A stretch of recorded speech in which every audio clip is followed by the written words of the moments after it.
party in the house tonight. Come on now. Non-discreet, my style is chic. We all family, meet and greet. Stand up, don't recline your seats, cause I'm about to take you behind the beats.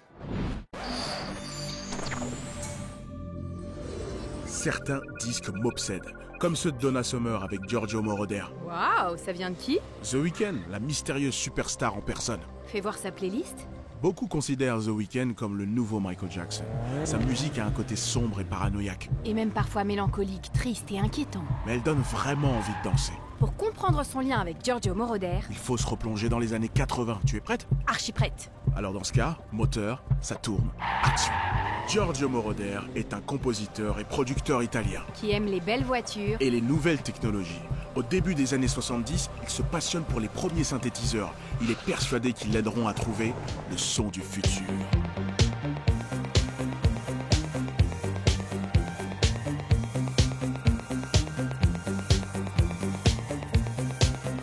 Et il a bien raison. C'est lui qui va révolutionner la dance music en collaborant avec... Donna Summer. Bingo! Ensemble, ils produisent des morceaux de légende comme I Feel Love. D'autres stars comme David Bowie, Freddie Mercury et Blondie font aussi appel à Giorgio, qui devient une véritable machine à tubes. Tout le monde veut être associé à son électrofuturiste, jusqu'à Hollywood. La séance peut commencer, alors action.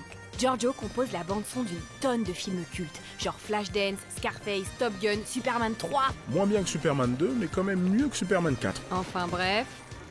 Chase, la musique du film Midnight Express, c'est du Moroder dans toute sa splendeur. C'est cash, novateur et hypnotique. Ses synthés et ses boîtes à rythme font dégager batterie et autres instruments des studios. Ciao les guitares, place au son synthétique des années 80. Le style Moroder révolutionne la pop, aussi bien dans le son que dans la production. Plus besoin de groupe ni de studio. Maintenant, n'importe qui peut faire sa musique, n'importe où. Kennedy Gordy entre en scène. À 18 ans, il rêve de devenir compositeur et producteur. Et pas chanteur? Ça viendra.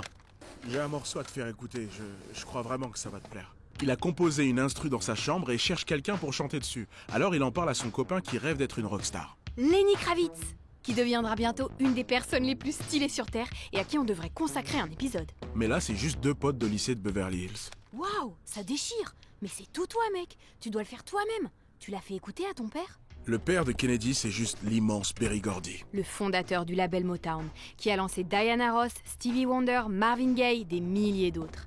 Dont Rick James, un phénomène débarqué tout droit de Buffalo. Papa? Papa? Pas facile d'impressionner un monsieur pareil. C'est comme s'il avait deux familles. La sienne d'un côté et ses stars de la Motown de l'autre. Il était tellement présent pour eux qu'il ne l'était pas pour nous, ses enfants. C'est difficile de faire le poids à côté de Rick James. Sa chanson Super Freak est le dernier gros tube de l'âge d'or du funk.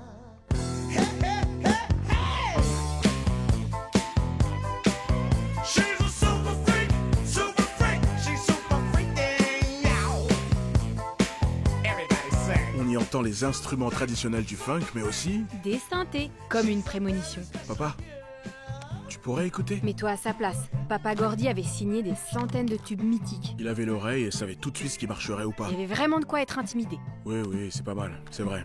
Continue d'écrire et peut-être qu'un jour t'arriveras à quelque chose. Ouch, dur. Kennedy est anéanti. Mais c'est pas en laissant tomber qu'on réalise ses rêves.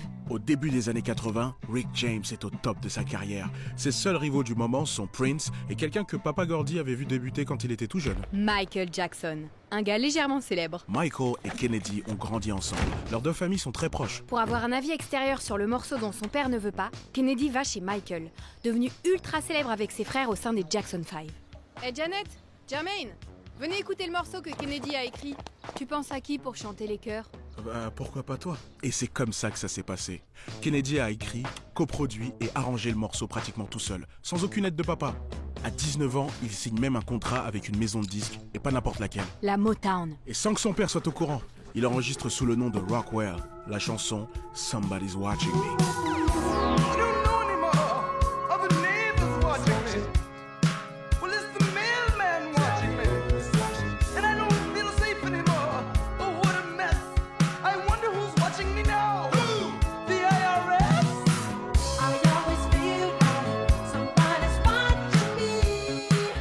Sa rythmique rappelle le funk Motown, ce son qui a bercé Kennedy pendant son enfance.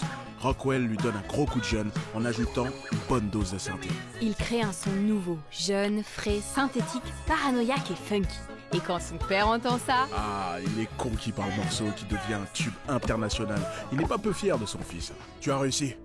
Bravo, mon grand. Pas étonnant de retrouver ce morceau sur la liste des influences de The Weeknd. Il est sombre, hanté, cinématique. Et dansant en même temps. Le funk Motown rencontre les programmations électroniques de Giorgio Moroder. La boucle est bouclée. L'onde de choc du synth funk est encore présente aujourd'hui. Il suffit d'écouter Dam Funk, The Weeknd ou Daft Punk qui ont repris le flambeau dans la course de relais de l'histoire de la musique. Parce que la musique, c'est vraiment une histoire de famille.